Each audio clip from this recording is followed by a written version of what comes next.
میرے اعلیٰ حضرت فاضل بریلوی رضی اللہ تعالیٰ عنہ کا کردار. جاگ رہے ہیں آپ لوگ؟ اٹھ کے ذرا جاگ کر کے سنیے گا بات. کیا انداز ہے. دو شہزادے اعلیٰ حضرت کے اور ایک حجت الاسلام ہے. رنگ اتنا گورا تھا, آنکھیں اتنی پیاری تھی کہ ہندو دیکھ کر ہی کلمہ پڑھ جاتے تھے. اتنا عظیم بیٹا اور چھوٹے مفتی اعظم عالم اسلام جن کو عرب کے لوگ بھی مسئلہ بھیجے کہ آپ فتوے کا جواب دے. اتنا بڑا مفتی, دو شہزادے. لیکن پیر و مرشد نے حکم دے دیا. ایک دن کہا نوری میاں صاحب نے, اور میں اکثر سوچتا ہوں کیوں انہوں نے کہا تھا. ان کو پتا تو تھا کہ اعلیٰ حضرت کا تو علمی تعلق ہے, علم و فہم کے ساتھ رشتہ ہے. ان سے کوئی کتاب کی بات ہوتی, ان کے ساتھ کوئی دنیاوی بات تو کر دینی چاہیے تھی. کہنے لگے احمد رضا حویلی میں نے جانور رکھے ہوئے ہیں اور ان کو آ کر کے جو ہے وہ بھیڑیا تنگ کرتا ہے. کوئی دو کتے رکھنا چاہتا ہوں تاکہ وہ آئیں اور پہرے داری کریں رات کو. جنا تنا وچ عشق نہ رچیا کتے ہونا تھی چنگے, مالک دے کر راکھی کر دے سابر پکھے ننگے. کہنے لگے دو کتے چاہیے. تو میرے دوستو اعلیٰ حضرت فاضل خود پیر ہے, ٹھیک ہے بچے سے زیادہ نشین بن جائیں گے, صحیح ہو جائے گا. خود عالم ہے, بڑا سارا ادارہ بچوں کو مل جائے گا. کیا ضرورت ہے ان کو کسی بھٹی سے گزارنے کی. لیکن بریلی کے امام کا انداز دیکھیے گا. اپنے دونوں شہزادوں کے گلے میں رسیاں ڈالی اور لے جا کے شیخ کی خدمت میں پیش کیا. اور جب پیش کیا تو ساتھ رو بھی پڑے.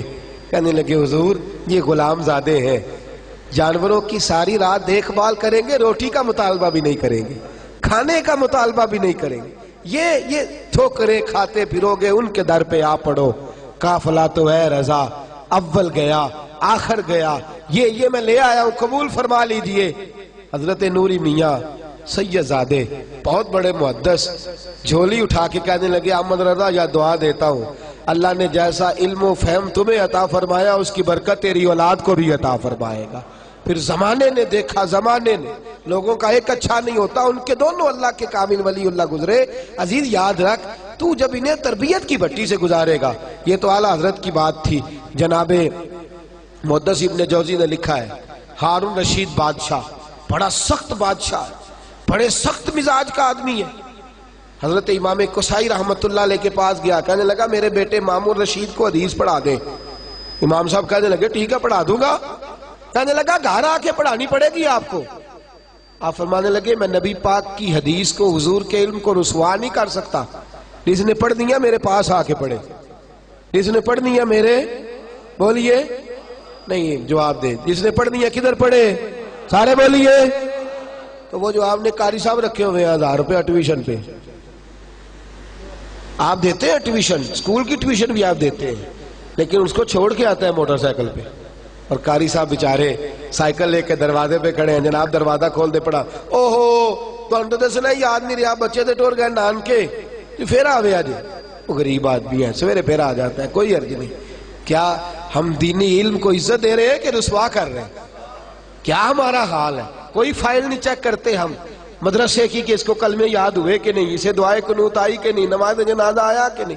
کیمسٹری پڑھے گا قبر پہ بیٹھ کے بچہ, فزکس کی تلاوت کرے گا, الجبرا کے مسئلے حل کرے گا قبر پہ بیٹھ کے؟ نہ, یہ علم ضرور پڑھا, کوئی اختلاف نہیں کرتا, لیکن انہیں وہ والا علم پڑھا کہ تیری قبر پہ بیٹھ کے یہ بسم اللہ پڑھے تو اللہ تیری قبر کو روشن فرما دے. ہارون رشید اس مسئلے کو سمجھ گیا. کہنے لگا امام قصائی سے بچے کو گھر آ کے پڑھا دیں. فرمانے لگے نا, جہاں سارے پڑھتے ہیں وہاں آ کے پڑھے, میں تیار ہوں. کہنے لگا حضور وہیں آ جائے گا, لیکن اس لیے اور بھی پڑھنا ہوتا ہے, جب آئے تو سبق پہلے اس کا سن لے, اور سبق سن کے نیا دے کے چھٹی کر دے. آپ فرمانے لگے یہ بھی نہیں ہوگا, جو پہلے آئے گا سبق بھی اس کا پہلے ہی سنا جائے. یہ لفظ کہے امام قصائی. کہنے لگے حضور ٹھیک ہے آپ پڑھا دے میرے بیٹے کو, میں تیار ہوں. یہ لفظ کہے امام صاحب کی بارگاہ سے واپس آئے تو بچے کو کہنے لگے بیٹے میں نے تیرے استاد کو آزمانے کے لیے یہ لفظ کہے ہیں, صرف آزمانے کے لیے. اپنے استاد کی خودداری تو نے دیکھ لی ہے, وہ خوددار ہے تو تجھے خدمت گزار ہونا چاہیے. وہ خوددار ہے تو تجھے دیکھنا استاد کی خدمت میں کمی نہ آئے, شیخ کی نوکری میں کمی نہ آئے. اللہ اکبر. ہارون رشید ایک دن گزر رہے اور امام قصائی مسجد کے باہر وضو کر رہے, اور ہارون رشید کا شہزادہ